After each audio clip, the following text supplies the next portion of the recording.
Lucas capítulo 3, a igreja está comigo? A partir do versículo 4, que diz assim: conforme está escrito no livro do profeta Isaías, vós do que clama no deserto, preparai o caminho do Senhor, endireitai as suas veredas, todo vale será aterrado e nivelados, todos os montes e outeiros e os caminhos tortuosos serão retificados, e os escabrosos aplanados, e toda a carne verá a salvação de Deus. Dizia ele, pois, as multidões que saíam para seu encontro, para serem batizadas, raça de víboras, quem vos induziu a fugir da ira vindoura? Produzi bons frutos dignos de arrependimento, e não comeceis a dizer entre vós mesmos: temos por pai Abraão, porque eu vos afirmo que destas pedras Deus pode suscitar filhos de Abraão, a Abraão. E também já vos posto o machado à raiz das árvores, e toda árvore que não produz o bom fruto é cortada e lançada ao fogo.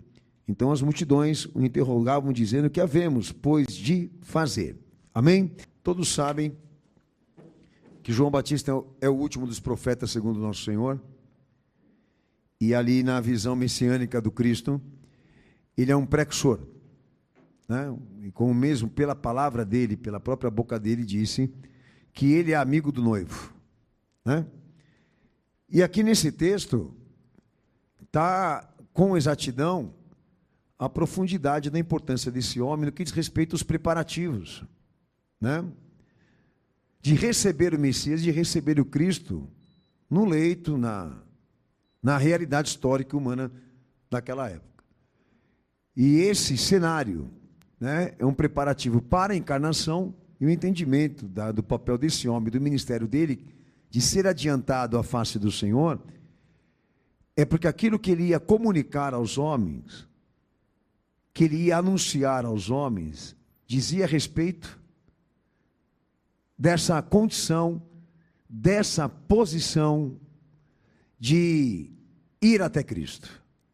Vamos dizer implicação e exigência dos elementos teológicos que precisam ser compreendidos e entendidos pelo homem para formar um caminho de aproximação e encontro com Cristo. Então há muita coisa importante no que vai ser pregado hoje aqui, nesse texto, mas obviamente eu não vou poder trabalhar tudo. Mas vou me dedicar, irmãos, a pedido do meu Senhor, a se aprofundar exatamente nessa questão do arrependimento, e obviamente com tradução bíblica, para realmente não cairmos na tentação ou no erro de acharmos que arrependimento para nós aqui na experiência com Cristo seria somente um sentimento, uma emoção, mas uma rendição, que é bem diferente. O pastor, eu vou explicar para os irmãos. Exemplo, segundo aquilo que eu vou pregar e vou provar para os irmãos biblicamente, arrependimento não é uma coisa que você usa quando você começa a fé. Arrependimento, segundo a tradução bíblica, é algo que você produz por você mesmo, por tua consciência, mas que você leva por todo o caminho da fé. Você leva em todo o processo da redenção. E para aproveitar o que o pastor está falando, eu venho avisando os irmãos para que vocês realmente deem uma atenção especial para aquilo que está acontecendo lá no movimento evangélico, porque cresce de maneira assustadora esses movimentos espiritualistas. E esses movimentos espiritualistas, eles se dedicam ou trazem como ênfase a experiência com Deus, tá? Mas ao mesmo tempo se desligam da autoridade de Cristo, como também da cruz dele. Então eu venho dizendo para os irmãos: olha, a experiência não pode estar acima da fé, da autorrevelação do Filho de Deus, porque a experiência é uma consequência da fé, e não o inverso. Ok? Então essa semana, o pastor, eu recebi até uma matéria de um dos ouvintes do meu canal, falando para o pastor comentar, eu não sei se eu vou ter tempo para isso, desse Descende que vai acontecer aqui no Brasil. E para quem não sabe, o Descende é um movimento global, que coopera e trabalha para um globalismo religioso. O Descende, que tem ligações institucionais com a AAA, que também é ligada à ONU, e são correntes institucionais e corporativas que se dedicam exatamente para esse objetivo, de reduzir o evangelho do nosso Senhor, o evangelho redentivo, num denominador cultural. É o que está acontecendo lá fora agora. O objetivo deles, com esses movimentos, é transformar o evangelho em religião, em cultura. E o organizador do evento, que ele é chamado por Tel Hayashi, agora nesse Descende de 2026, ele usou uma frase lá: é tempo de se arrepender antes do envio. O envio para ele, lá no que eles ensinam, é compromisso missionário. Mas ele usou como isca a questão do arrependimento para trazer público, inclusive público jovem, tá? Mas com essa visão, né, de que esta organização, essa mobilização, que eles chamam de mobilização missionária, esteja voltada para um avivamento com padrões de espiritualismo, para não dizer misticismo. Tá? E tem coisas técnicas que o pastor... Eu poderia até falar para os irmãos do que está acontecendo lá.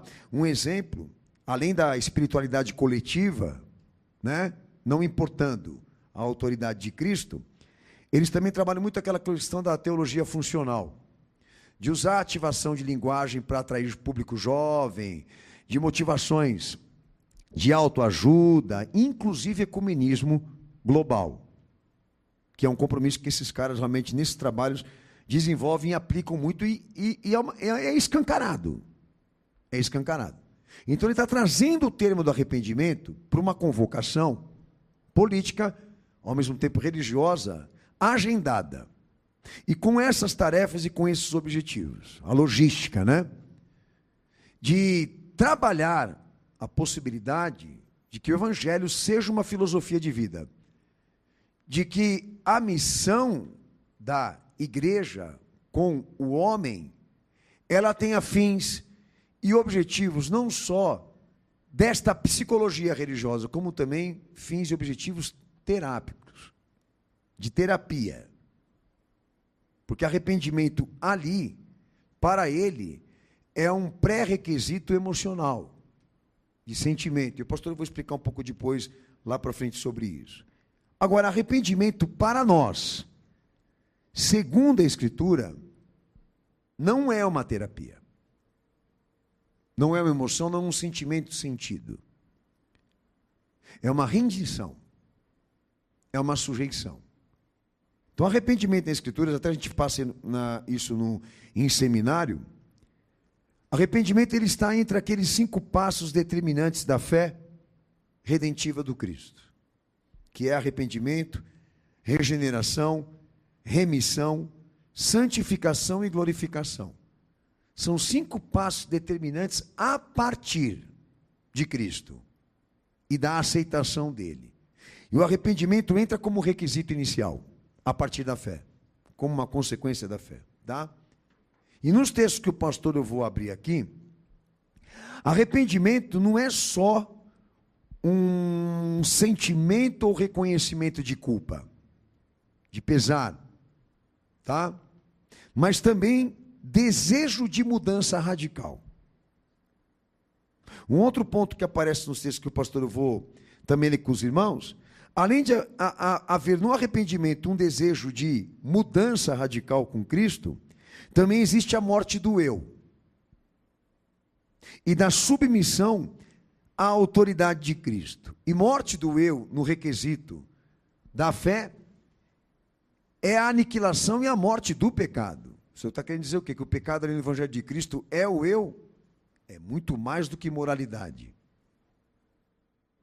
É muito mais do que transgressão à moral.